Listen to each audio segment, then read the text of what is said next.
Hello everyone, welcome back. So guys, let's bake this perfect cake together. Okay, the red velvet and chocolate cake. Okay, for Parfait, right, in the house.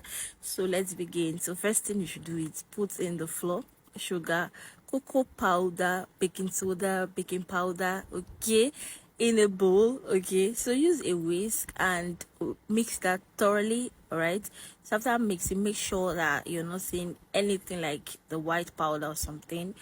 Then set that aside. So the wet ingredients, I have some hot water and eggs.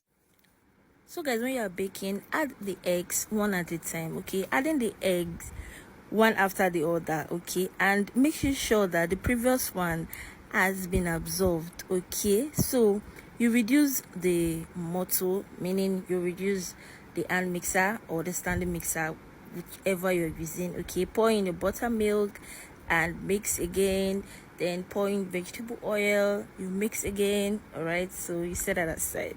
So guys, so now it's time for us to pour in the dried ingredients into the wet ingredients. So guys, with the help of my spatula, all right, I'm going to mix this thoroughly, okay, so that the wet and the dried ingredients will be thoroughly mixed together.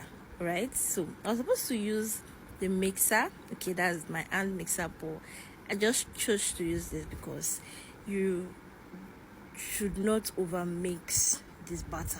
Yes, okay. So after that was done, it was time for me to bake. So I had to quickly prepare the pan and grease it before going in with the parchment paper and some flour. Okay, so this will really help the cake not burn or make it sticky. Okay, so I baked this until I was very certain that the cake was pulling from the pan. Okay, so I really didn't time it. Okay, so moving on to the next, let's bake the red velvet cake. Okay, so after pouring in the eggs, I'm using 3 eggs and sugar. So I'm going to beat this quickly. Okay, until they are both smooth and fluffy, like very fluffy. Okay, like it has to come out like this foamy. Okay, so that was it. So it's time for me to pour in the vegetable oil. I use 3 tablespoons. Okay, then half tablespoon of vanilla. Okay, so I mixed that together again and I poured in vinegar. Okay, I'm using white vinegar, so I'll be using 1 teaspoon of vinegar. Okay, so guys, I'll continue to beat until everything is well incorporated. So it was time to go in with the food coloring. I'm using the red food coloring. I'm using 1/4 cup of food coloring. Yes, so the wet ingredients was ready. So for the dried ingredients, guys, I have my flour, baking powder, cocoa powder. Okay, so I'll quickly use the hand whisk and I'll whisk this and beat it. I'm not gonna use the electric mixer again. Okay, so I'll mix this and after that I'll pour in my liquid milk. Okay, so I used half cup liquid milk here.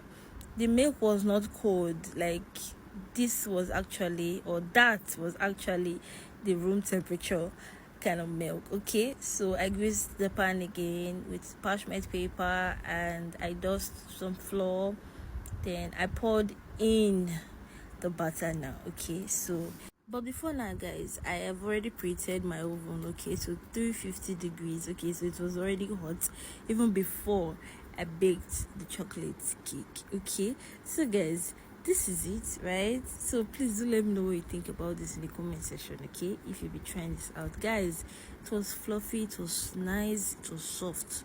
Yes, so for this you can have this for your dessert. So guys, thank you for watching. Okay, and I will see you on my next. Bye.